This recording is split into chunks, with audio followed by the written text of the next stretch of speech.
Thank you all very much for being here. It's soon to be my pleasure to welcome our speakers today. You are going to be hearing from some of the best property brains in the country, and not really a moment too soon, because 6 rate hikes in a row, probably enough to get pretty much anyone to break a bit of a sweat.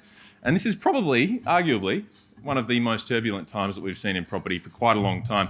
So bringing it all into focus is a worthwhile exercise. No mean feat and no pressure, guys. Look, first you're going to be hearing from Owen Wilson, CEO of REA Group, for a bit of how this market is looking from behind his desk. Then Swinburne University's Dr. Marty Chia will cast an academic lens over things. Now, he's got a PhD in finance and also focuses on the stock market, so not a bad person if you want to sidle up next to him a little bit later to find out if all this is a buy or not. I'm told it's not. Rachel Slade is in charge of personal banking at NAB, and she's going to share some insights and also some economic data, because that's the thing about being at NAB, is you have at your fingertips this incredible wealth of data, but it's really only as good as the person who can analyse and interpret it. So we're very lucky to have Rachel here for that. And Quinton Killian, CEO of REIV, is going to bring us home with some of what's going right and maybe not so right when it comes to property policy right now.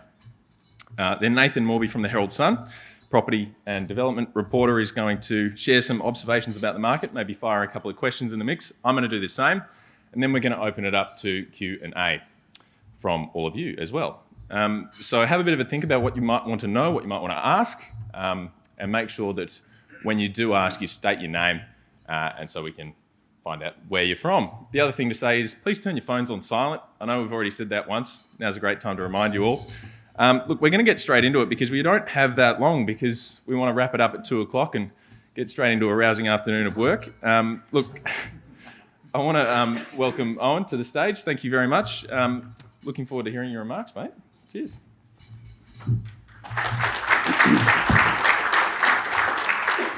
Thanks, Chris. It's great to be here today, part of this discussion. As Chris said, it's an incredibly important time for the property sector in Australia and in Victoria. Following an extended period of market volatility, we now face a combination of changing economic conditions and pressing social needs. Our goal must be a property sector of the future that can deliver for everyone in our community. Events like today are key to focusing the discussion. I'd like to thank the Melbourne Press Club for hosting today's event. At REA, we have a unique lens on the property market. Every month, over 60% of Australia's adult population visits our site, which gives us a lens into what Australians are looking to buy, sell, rent or finance right across the country. This lens, coupled with our rich property and mortgage data and our close involvement with the property industry through our customers and industry bodies, provide us with deep insights into the property market. It's worth reflecting briefly on factors driving the market in recent years, and then I'll move on to some of the issues and the opportunities as we see them. Over the past 3 years, it's hard to remember what a normal property market looks like.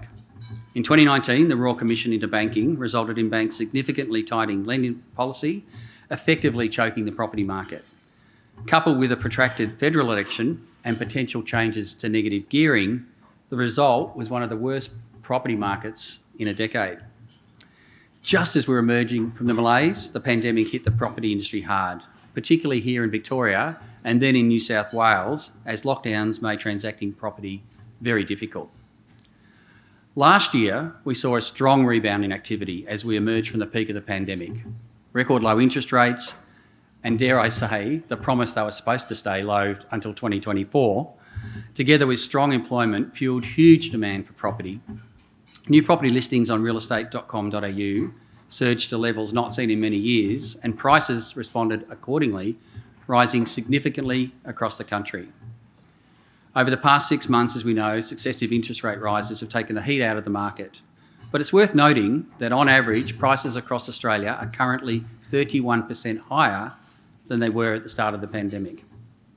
Frankly, national property markets were overheated, and the current declines, if you view them in context, probably represent a healthy rebalancing of the market. Fundamentally, we see that the market, while softening, is still very healthy. However, the property sector continues to face 2 key challenges. The first challenge is affordability for first home buyers and other market participants.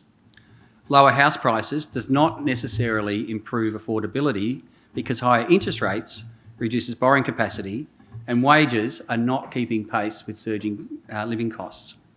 On the supply side, high construction costs due to supply chain issues are also impacting affordability. The second issue, and possibly the biggest issue, is rental stock and rental affordability, which are already at crisis levels. Rents have increased significantly as rental stocks have been squeezed. This is a result of growing population, limited new rental stock, and policy frameworks that have seen many investors exit the market. Currently, approximately 25% of property sales are by investors, while only 6% of purchases are by investors. So net, we're seeing an exit of investors from the market. Rental affordability and access, coupled with limited public housing availability, is a significant issue for us as a community because ultimately it leads to insecure housing and homelessness. It's clear a softening market on its own will not address these challenges. They are both supply issues. We're simply not building the housing stock required to meet the needs of our community or the demands of a growing population. We need to target supply-side opportunities that address the most pressing needs of our community and enhance property as an attractive investment destination.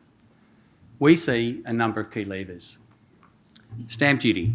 It's the largest transaction cost in buying a property and a major obstacle in accessing the property market and then moving within it. State governments in New South Wales and ACT have taken the first baby steps in stamp duty reform, but we also need to pursue this in Victoria, and we need to take these reforms further. We need a coordinated approach to state and local government planning that supports the development of new housing stock, minimising cost and lead times.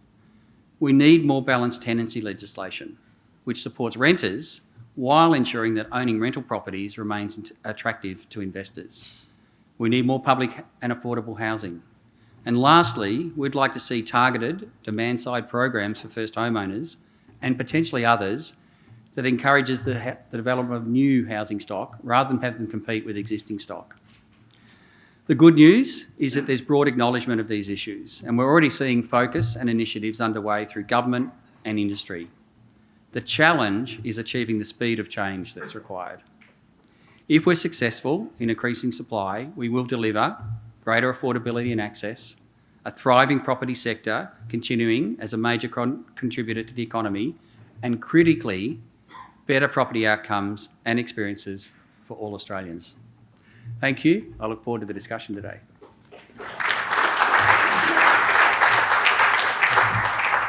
Excellent. Now we're going to hear from Dr. Marty Chia. Thank you very much. Put your hands together. Right, thank you, everyone. So as an academic in finance, so most of the things that I do in my area of research is about factors that affect asset prices. So this can be stock markets or, in this case, property market. So in terms of property markets, there are a few known key drivers of property prices. So some of them include real income, long-term interest rate, prosperity of equity markets, population growth, and also supply of new houses, as Alvin has mentioned. So these drivers all have competing effects on property markets. In the current climate, the high persistent inflation around the world is the overarching factor that actually influences these factors on the property market. For example, in the US, the monthly inflation is high and above expectation for quite some time now. So in September, the rate is sitting at 8.2%. In the UK, inflation has hit double digit of 10.1% in September. In Australia, so the most recent rate of about 6.8% in August is not as high as in the UK or in the US, but is still well above RBA's target of 2 to 3%. High inflation obviously have a negative impact on real income, right, which is a driver of housing prices. Cost of living pressure has been an ongoing issue for quite some time now, with wage growth lagging inflation for a long time. For example, the current growth rate, wage growth is about 2.6%, which is far less than the inflation that is expected to hit 7.75% by the end of the year. This eats into the real income that people can save in order to buy a house. Certainly, the government has a number of good initiatives that assist first home buyers, which is going to be really helpful for first home owners. Second, high inflation means that RBA will have no choice but to increase cash rate further. In order to contain the rising inflation, this will further increase the variable interest rate that people pay on their mortgages. For existing borrowers, it means that many are due for a repayment surprise when their fixed interest rate term expires. So for most people, this would be, I guess, next year, the earliest. So when it happens, it means that many are due to pay hundreds, if not 4 digits, of additional monthly repayments.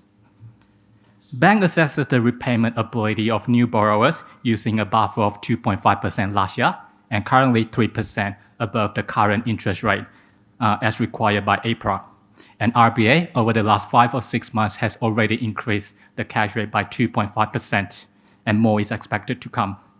So this actually means that low-income earners with little equity and high debt-to-income ratio are expected to hit really hard by those increases.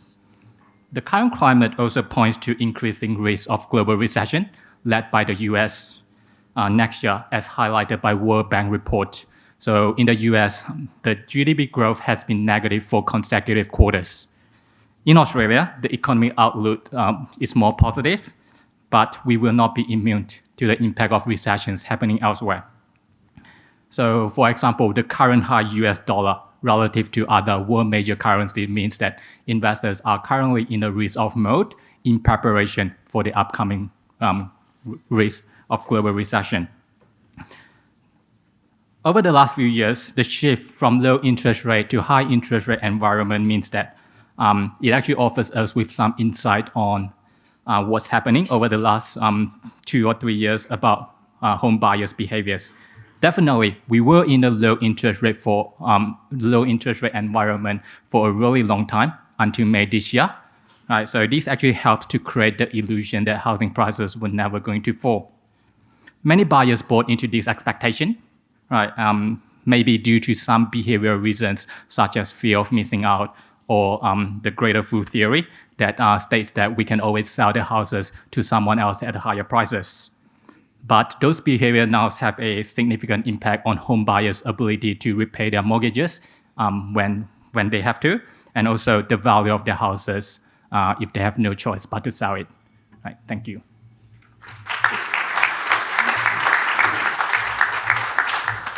It's not easy to be the bearer of bad news, I think, is what I kind of got from that.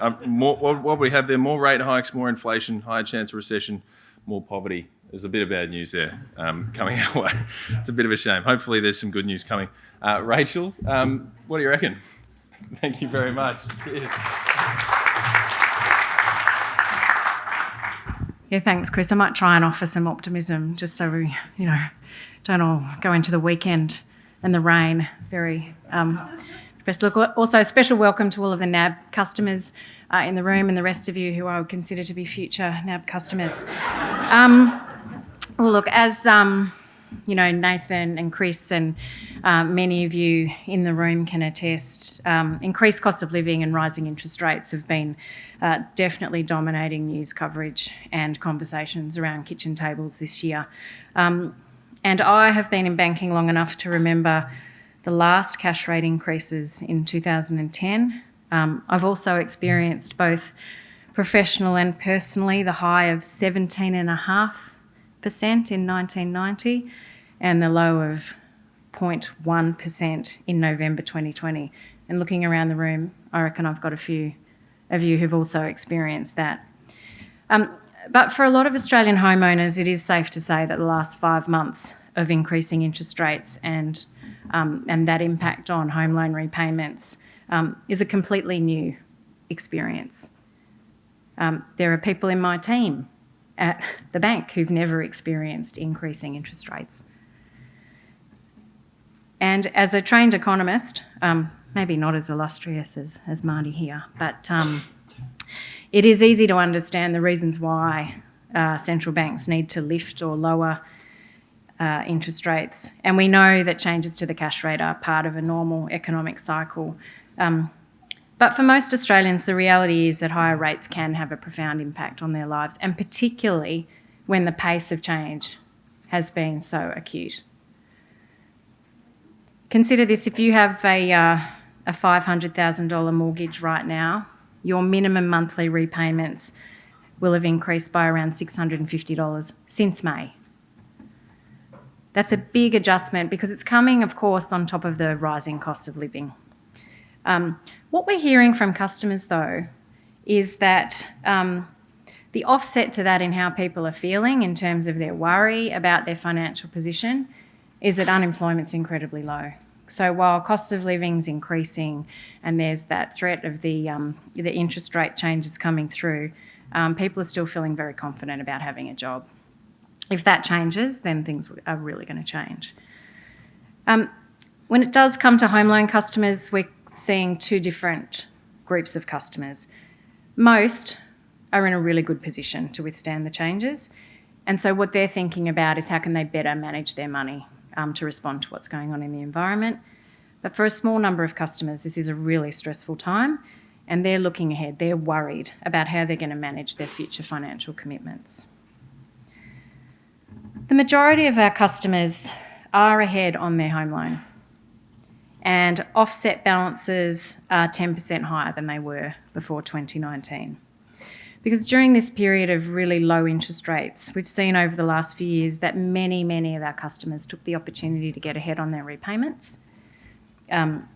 During the pandemic, when interest rates decreased, NAB saw many customers choose to continue their existing repayments above their minimum, and they've created quite large buffers for themselves.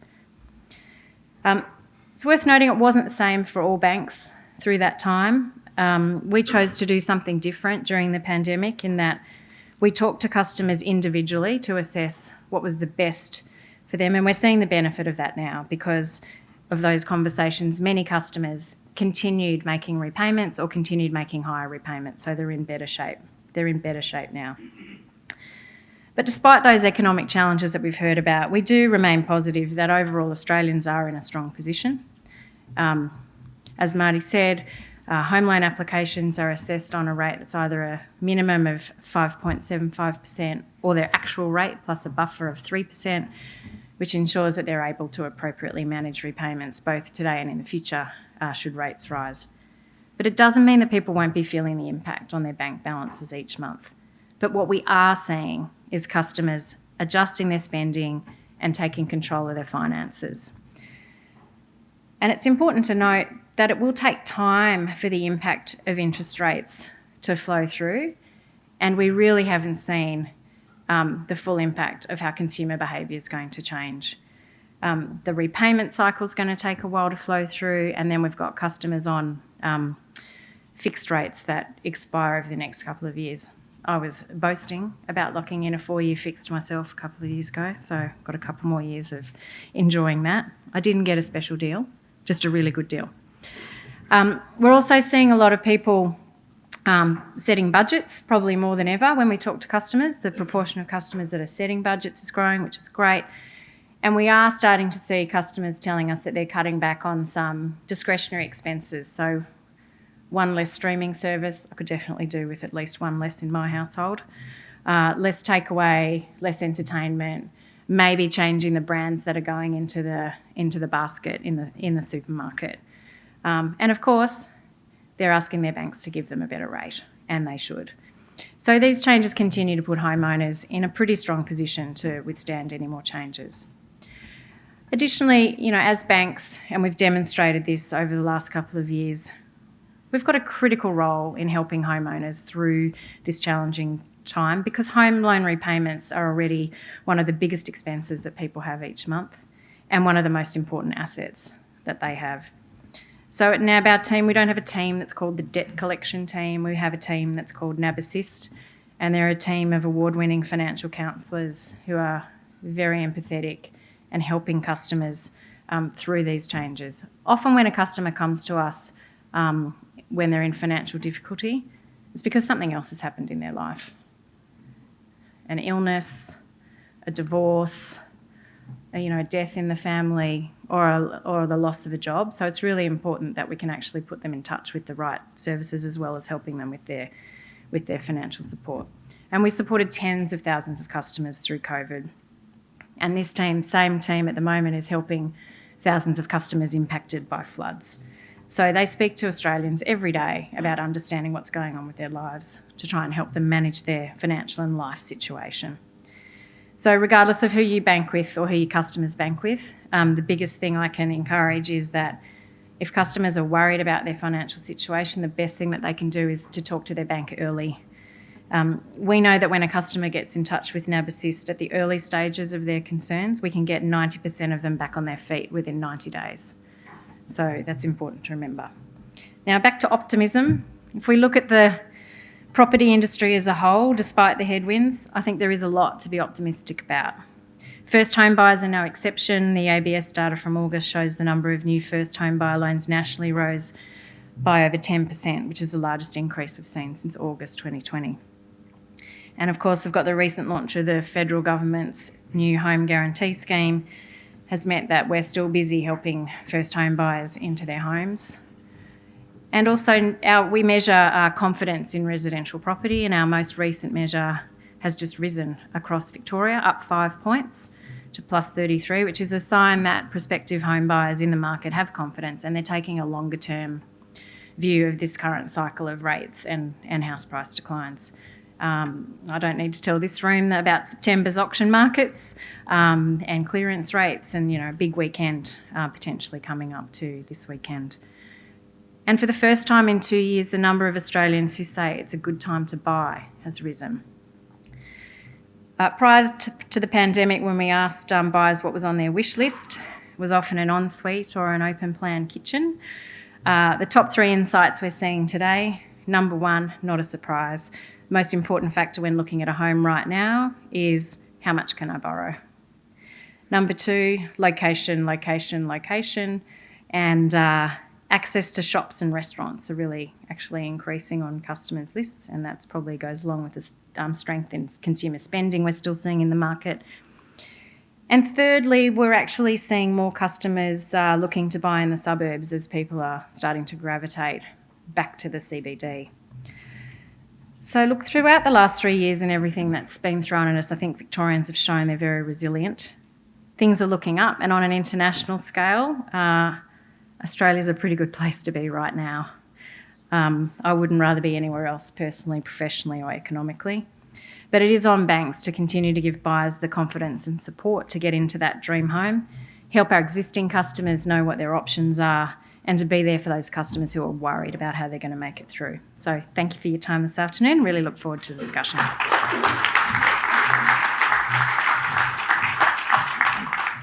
Well, you promised a little bit of optimism, and I think you got it there. Amazing to hear that that sentiment's starting to improve a little bit, despite everything that's going on. That's kind of great to hear. Now, of course, as we heard from Heidi before, we've got an election coming up in 5 weeks, and there's quite a bit going on in the tax and property space. Quentin Killian's got his neck pretty much up to his neck in this sort of stuff right now, and figuring out how it's going to be affecting people and buyers and sellers. So if you could welcome Quentin Killian, REA CEO, to the stage. Thank you, Chris, and it's such an honour to be on the stage with such an esteemed panel today. Property is a sector that captivates not only Victorians but all Australians. High-profile sales and market trends dominate news headlines. Million-dollar median suburbs become milestone events. And it defines how we view world events. I mean, you only have to read the paper to see that global economic shifts, such as rate rises, are first reported through the property owner or property buyer lens. Property is one of Victoria's largest economic contributors. $76 billion each year in gross state product, or 20% of the GSP. Property tax also makes up nearly half, in fact 40% of Victorian government's annual tax revenue. Comes to around about $17 billion. And our sector overall employs more than 56,000 Victorians. It's a key driver of wealth, not just for direct owners, but for the millions of us that have property holdings in superannuation. We at the Real Estate Institute of Victoria are proud of our property sector's strength. we're the peak representative body for real estate practitioners in Victoria, represent more than 10,000 members, and our members are not just in real estate as agents, but property managers, buyers advocates, building inspectors, strata managers, and a whole lot more. Despite the growth of our property sector in recent years, we've seen some serious cracks emerge in the way that Victorian property is taxed, transacted, and governed, creating challenges that threaten its prosperity. Systemic governance regulation issues as a result of ill-conceived policy changes, adding complexity and administrative burden to transactions and turning away investors. There's affordability issues for renters due to critical housing supply issues and an exodus of investors from the rental market. We have out-of-date property taxation regime that is out of step with other jurisdictions, presenting a barrier to entry for many Victorian buyers. And finally, we're facing a shortage of emerging talent in the pipeline of the real estate world. In the lead up to the 2022 Victorian state election, the REIV is engaging Victorian politicians of all parties to drive vital reforms that address these key issues and ensure our sector continues to grow and properly support Victorians, whatever their property interests.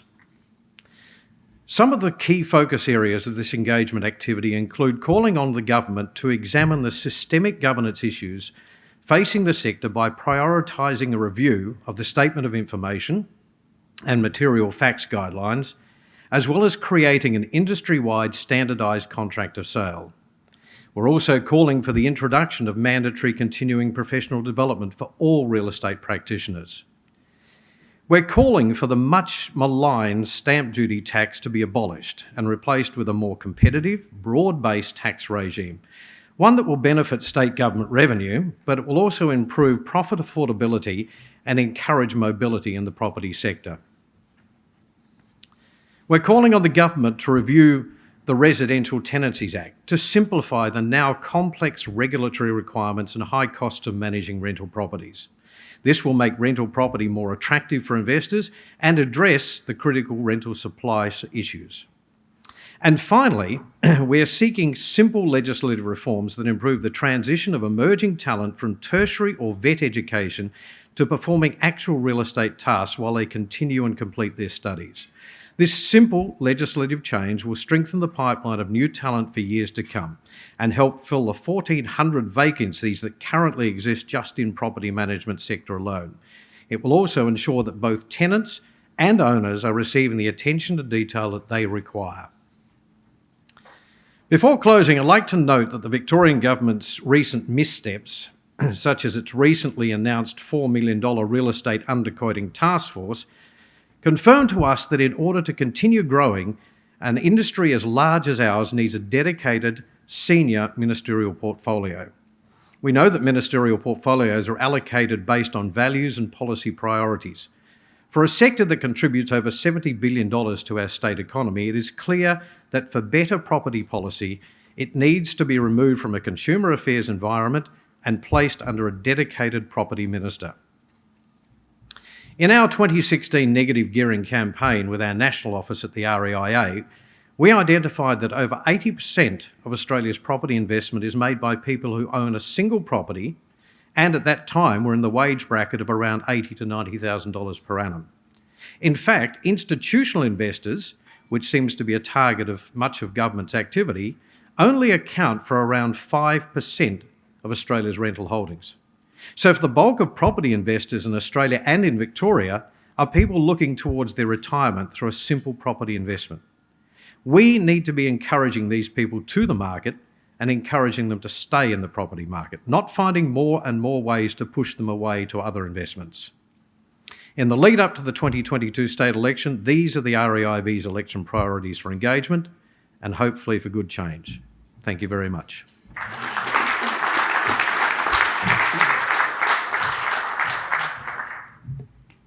Fantastic. Well, look, a lot of what Quinton just said there is the stuff that keeps people like Nathan pretty busy at the moment. So you're going to hear from Nathan next, Nathan Morby.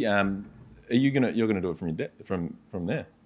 Better do it from here. Excellent. Let's do it from there. So Yes, take it away, mate. What are some of your observations at the moment? First, quick observation. A CEO, a data analyst, a banker, a real estate agent, and a tabloid journalist walk into a bar. We don't see this combination very often. Probably my key observation. There's some really fascinating stuff in there. We're very sort of stats driven in some of it. And I guess being the sort of token journalist in a crowd of people who are working sort of in very different sort of lens to the market to myself, I kind of wanted to just sort of bring it back to a key point about the property market. It's actually not about houses or homes. It's about the people inside those homes and the way they live their lives within there, which I kind of get to see very regularly because the lens we take to the market, yes, we'll be covering interest rate rises. We cover prices moving up and down, which they still actually are. Some places going up, if anybody's wondering in the audience. But effectively, we do see that the most interesting things for our readers aren't always what's happening in that economic side of things. It's actually our most read story this year is about Gillan McLaughlin's house for sale in Paran. I might run through a few others because it's not just a bit of voyeurism for Gil. You follow that up with the likes of the top affordable and family friendly suburbs around Victoria.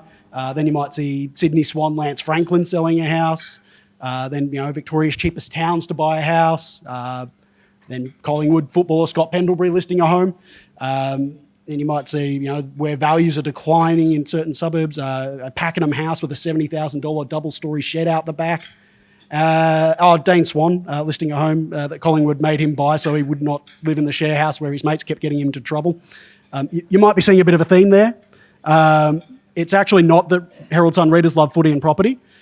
It's actually that as much as that interest comes through about the homes and what's happening in there, it is about the people.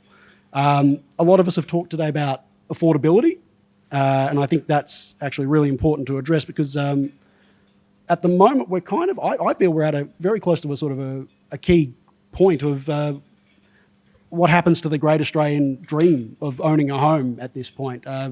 We have a bizarre property market in play at the moment where prices are going down and affordability is getting worse.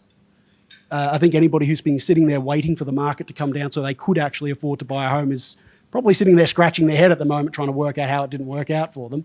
I think there's been a lot of talk of reforms and other elements that we could look at tweaking within the market. Very much, Quentin, some interesting suggestions there that very much do probably merit greater thought from the key decision maker. So, David, hopefully that's you in the not too distant future, and that you've listened very closely today. So I guess I might throw to a few questions though after those initial observations. Quentin, I love the idea of a minister dedicated to the real estate industry. Could we title that person the Minister for Underquoting? Hopefully not. The reason that we look at that is that, as we said, it is a major contributor to the state revenues and to the tax revenues. The federal government brought in a dedicated housing minister, and it had great results. What we need is somebody, and they may not just be specifically property or housing, might be spread over development perhaps, but not getting into lands and planning, but a slightly broader ambit or remit within their portfolio. But the focus has to be on what is happening in the property market rather than what is happening with prosecuting wrongdoing. And that's where the focus seems to be at the moment. It's sitting within a department whose sole purpose seems to be how do we catch people out rather than how do we help them to grow the industry? How do we help them to change the rules and regulations so that it's balanced and that we're encouraging not only investment participation, but purchasing participation? Because you touch on the fact that it's about people, and it absolutely is. There is a very emotive edge to owning or renting a home because it is your home. But at the core of it, it's a commodity. It's bricks and mortar and a price point. So there's two very, very key elements to the property market. One is the fact that we need supply and that we need demand. And at the moment, we've got a lot of demand, but we haven't got a lot of supply. We need to be encouraging that investment market to come back in. And they're less emotive about the property and more concerned about the regulatory environment that sits around it and the investment environment that sits around it. So that's what we need to be focusing on, is how do we get that supply moving in? And it's not just about building new homes, it's about bringing people in who want to take older stock, refurbish it and get it into that rental market so that we have the supply, so that we can meet the demand and start to balance pricing out. I think that was a fairly solid answer. Most in the room would agree. And I did have one more for Rachel as well. I just wanted to perhaps clarify one point, but also potentially throw in an extra question there. When you said that we were seeing more people looking to return to the suburbs of Melbourne, is that they're coming back from regional areas? Yes. Okay. And you also mentioned, I just wanted to make sure that was from regional, and I also wanted to check, there's been a suggestion made to us in the not too recent past that first home buyers obviously are in a challenging situation at the moment. Those figures you mentioned that showing that they're sort of coming back up is great. They do have more rate rises ahead though, and that does tend to scare that part of the market. We had a suggestion from a mortgage broker not too long ago that we could look at having a first home buyer specific loan target at younger ones that is a 40-year loan instead of a 30-year loan, which would certainly help to bring down the cost of interest. Is that something that's even feasible? Well, it's an interesting question. I'd have to ask them about their intentions to retire when I'm giving them the loan. But I think the question's a really interesting one, because I think, to your point, where you're headed with the question is that there's definitely, I think, a need for more innovation in thinking about, how we deal with the challenge of supporting, whether it's, young first home buyers or even, older first home buyers, which is what some of them are these days. Obviously, we've been very active in supporting the various government schemes over the last couple of years, and the demand for those has been huge. But as you rightly point out, they largely deal to the deposit angle of getting into a first home, and not so much the serviceability of that loan over the longer term. So it's a very thought-provoking question. Thank you. No worries.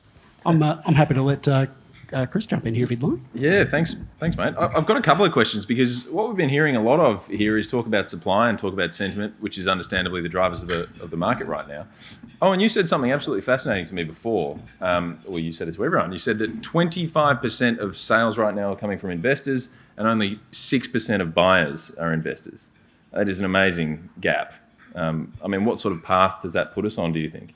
It heads us towards the rental crisis I talked about. If you talk to anyone who's trying to find a rental property at the moment, it is a nightmare. There was a story on the news this morning of a single mother that applied for 200 properties and got nowhere.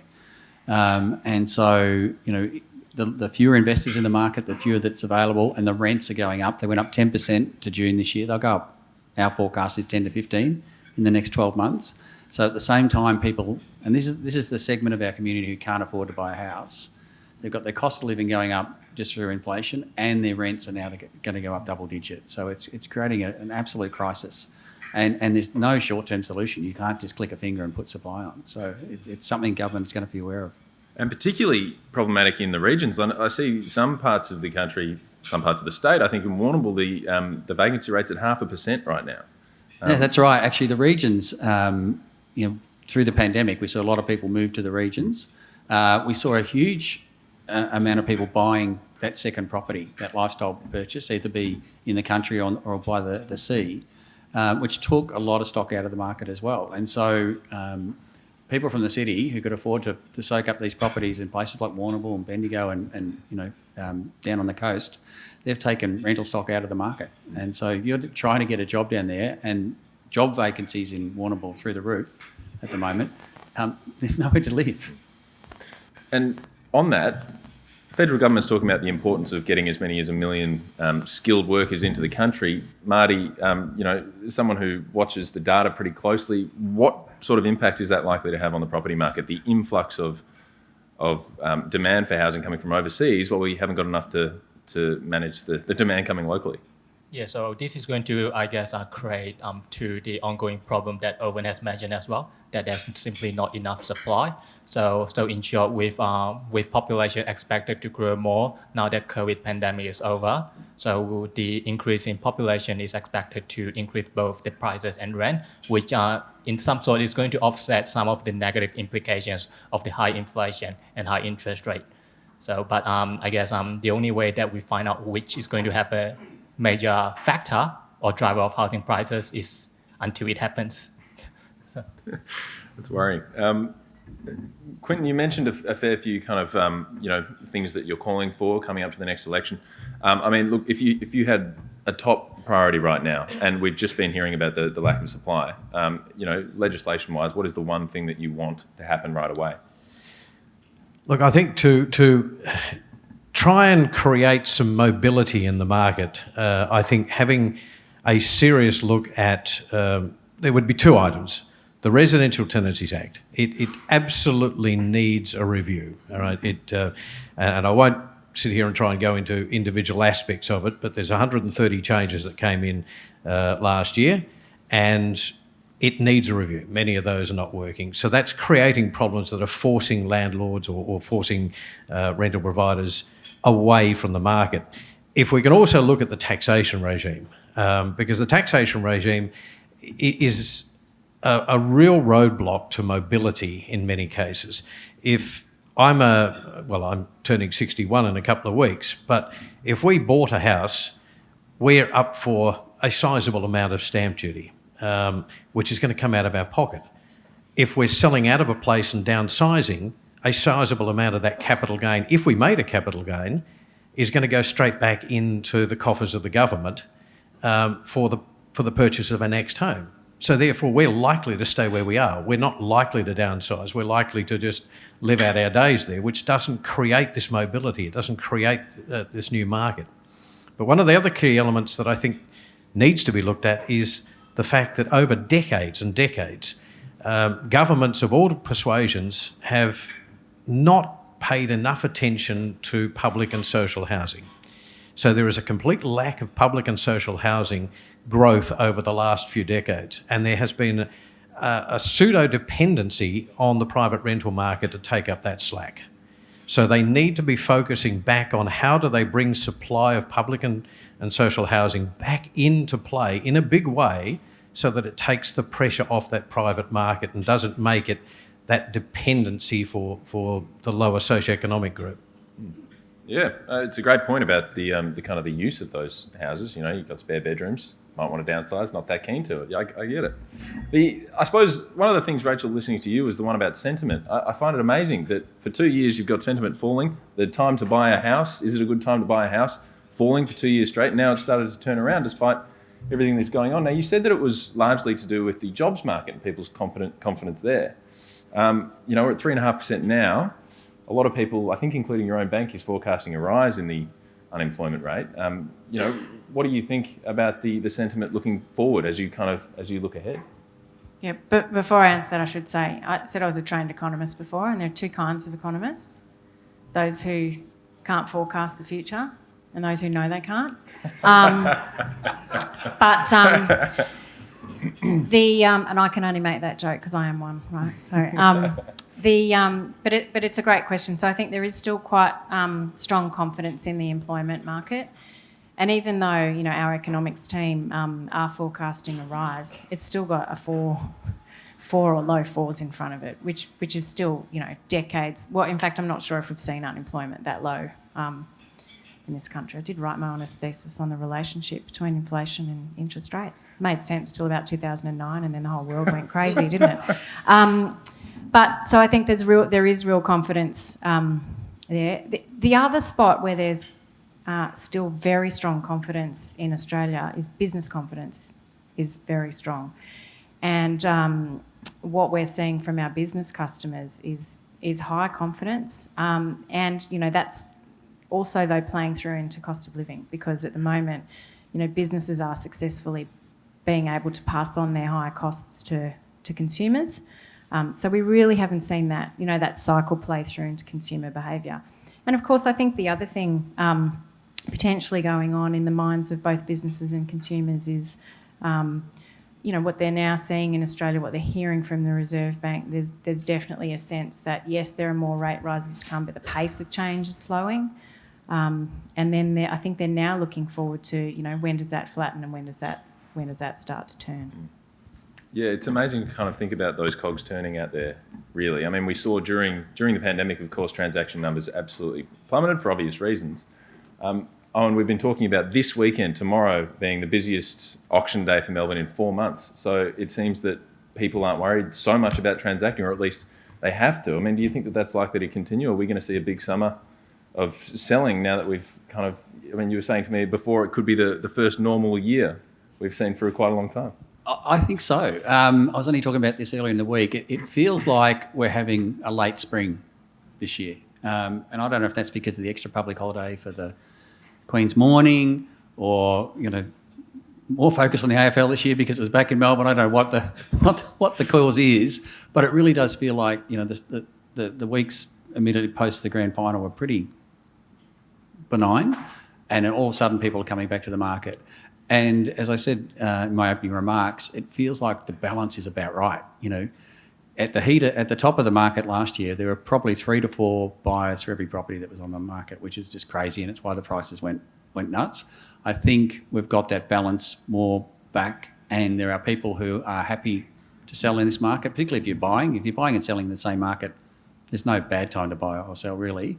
And you've definitely got the bank still lending. You've still got people with good cash balances ready to go, and so the buyers are there. And so, it's a good time to transact. What we are seeing is we're seeing more listings, though, than transactions. That gap is a little bit wide at the moment, and so there are some sellers who are not willing to come down and meet the market, but they're willing to have a go at least. So that's good. Absolutely. Nathan, I might chuck it back over to you. Do you have any more questions before we open it up to everybody else, which we will do in just a moment for those of you who are itching to ask a question? I did. Perhaps, I don't know if it's a question or a challenge potentially, but just on regards to, I guess, the prospect of, and I'm harking back in on the first home buyers, but I'm doing that for a reason, as they are very much, I guess, the core of an affordability crisis and the interest rate movements. The ABS yesterday actually revealed some stats that 55% of millennials, so 25 to 39-year-olds, owned a home at present. That's compared to 62% of Gen X at the same age, and 2/3 of baby boomers. I see a potentially interesting stat behind that, though, that was also part of that data. It's 40% of those millennials actually have a bachelor or higher education degree. So in theory, they're earning a lot more than their forebears were, because the Gen Xers had 25% with a higher degree at that point, and 12% of baby boomers had that. I'm sort of wondering, for the first home buyer side of things, if that's what we're seeing now, what happens for the next generation? What happens to Gen Z?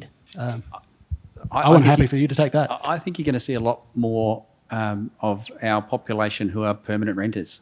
You see it in places like Europe, where people rent for their entire lives, and it's partially a lifestyle decision. And Quentin talked about mobility. If you're a renter, you've got maximum mobility. And in this country, if you work in Footscray and you change jobs to somewhere in Dandenong, you can't move house. It's just cost you a fortune. It's economic suicide. And so I think the freedom that comes with renting, they have got large disposable incomes, and so you rent your lifestyle rather than buy it, and you've got maximum flexibility there. I think that's what you're seeing in some of that. Yeah, I mean, with that, Quentin, you spoke before about the Rental Tenancies Act. I mean, the initial point of that was to hand a little bit more control back over to the people who were living in the houses. The ideas they could paint the wall or, change the garden, things like that. I mean, do you see any validity in those sorts of moves, or was it just a bit of a misfire? The concept of having some sort of ownership in your home is a nice idea, but what you've got to keep in mind when you're making rules like this is that the person who actually owns the property is the person that's invested in it. So there is a limit to how far you treat it, or allowed to treat it, as your home versus your residence. But if I sort of go to what Owen was talking there about mobility, there is a stigma that seems to have been applied, and I don't know why, but people talk about, oh, you're a renter, not an owner. Being a renter is a fantastic thing. I'm a renter now because I don't choose to own a home at the moment. I don't choose to put money into government's coffers in the way of stamp duties. There are many people, as Owen pointed out, that are choosing renting as a lifestyle.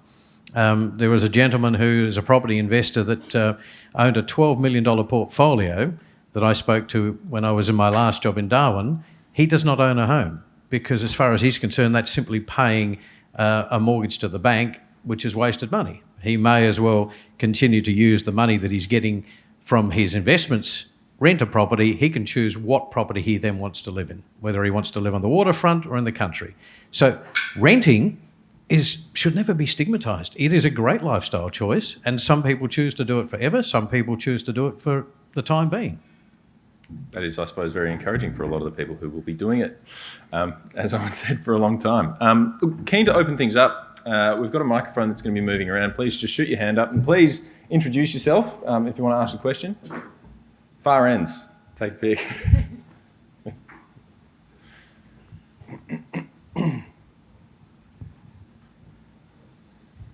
Thank you. Hi, everyone. I'm Jennifer Beveridge. I'm the CEO at Tenants Victoria.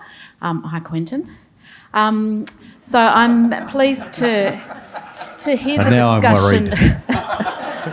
We have sat on a panel together. It's been good. So I've been pleased to hear the discussion about people, and I'd like to say thanks to Nathan for acknowledging that fact. The latest census data indicated that 30% of people rent their homes and that those numbers are increasing, and I would challenge that it's a choice. There are very few people who we see at Tenants Victoria who actually have a lot of choice in their life at all. So I'd like to correct that. I'd like to say that I'm not a socialist, but I would like to challenge the panel based on Nathan's comment that it's actually about people and their rented homes. And so the government seems to be looking at the market to solve this affordability and availability crisis that we have at the moment, and the market's looking to government to intervene or to entice or incentivise them. So where does the answer lie? Great question. Who wants to have a crack? From my perspective, the answer lies in supply. It comes down to simple supply and demand economics. We have a lot of demand, right? And there is a growing demand. And when we bring, 200,000 to 1 million new people in to fill jobs, which is what the federal government's plan is, we're going to increase that demand. We don't have the supply in the market. We don't have the stock coming through. And part of that is because we have a regulatory environment that is discouraging investors becoming that supply chain. There is an ecosystem that exists in the rental market, and it requires investors, it requires people who own properties to put them into the market in order to supply the other side of the ecosystem, which is people who want to rent that market. And at the moment, one side of that ecosystem is broken. So we need to create an environment that is very encouraging for people to come in and create that supply of stock. Yeah, it's spot on. I mean, if you look at the worst rental market in Australia, it's probably Canberra at the moment with vacancy rates. And it's not because people in Canberra typically aren't earning decent incomes in that environment. It's because there's just no stock. And coincidentally, it just happens to be the highest rate of land tax in the country for investment properties. So if we don't change some of these regulations and the costs and the disincentives for investors to increase the rental stock in the country, we're not going to solve it. Any other questions? I might actually just quickly weigh on that one. I think we've missed a key facet of the market that's been introduced at the moment, which is the build-to-rent sector, the corporate landlord, if you will. They are potentially much easier to incentivise than a traditional mum and dad sort of style landlord, who've probably got other factors in mind, and from the tenancy side of things are more likely to, your typical mum and dad investor, if the proverbial hits the fan in their home life, they're going to sell the investment property first. The corporate landlord probably less likely to do that. Is that potentially an extra facet of the solution here? Yeah, it's a sector that we are well underrepresented in this country. If you look at the US and Europe, the whole build-to-rent industry is huge. And we have got superannuation funds who are desperate to invest in this because it's a long-term yield on an investment. And the disincentive here again is around the tax regime. They're treated as a commercial rather than a residential, and so you've got GST implications, you've got different land tax treatments that make it a disincentive to do this. It is starting. The CEO of Lendlease came out this week and said it's a big part of their switch in their business model to go from kind of one-off developments to more annuity-style revenue streams for them as a constructor.